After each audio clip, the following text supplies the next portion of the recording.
Vote বিপ্লবের মধ্য দিয়ে।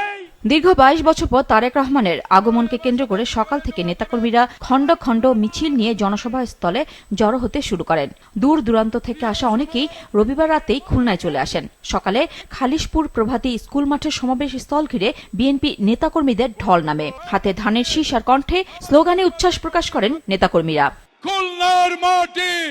সমাবেশ স্থলে তারেক রহমান পৌঁছান বেলা 12টার পর। তোমায় ছেড়ে যাব না। সমাবেশে তারেক রহমান বলেন, খুলনা ছিল শিল্পনগরী, অথচ এখন একটি মৃত নগরীতে পরিণত হয়েছে।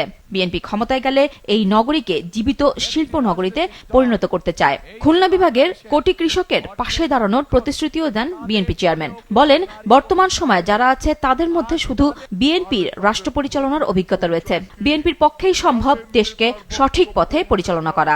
বর্তমান মুহূর্তে যতগুলি রাজনৈতিক দল আছে তাদের মধ্যে একমাত্র বিএনপির অভিজ্ঞতা আছে দেশ পরিচালনা করার, এবং যেহেতু বিএনপির অভিজ্ঞতা আছে দেশ পরিচালনা করার, একমাত্র বিএনপির পক্ষেই সম্ভব এই বাংলাদেশকে সঠিক পথে পরিচালিত করা।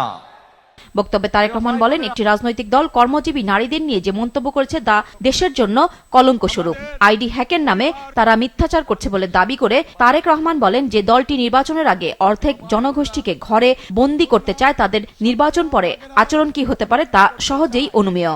যে দলটি নির্বাচনের আগে দেশের অর্ধেক জনগোষ্ঠীকে অসম্মানজনকভাবে কথা বলে, যেই দলের নেতা নিজের দলের নারী কর্মীদেরকে এইভাবে অপদস্থ অপমানিত করতে পারে, সেই দলের নেতা যদি সুযোগ পায় তাহলে বাংলাদেশের সাধারণ নারীদেরকে, সাধারণ মা বোনদেরকে তারা কিভাবে অপদস্থ অপমানিত করবে, যার অবশ্য উদাহরণ আমরা 1971 সালেই দেখেছিলাম।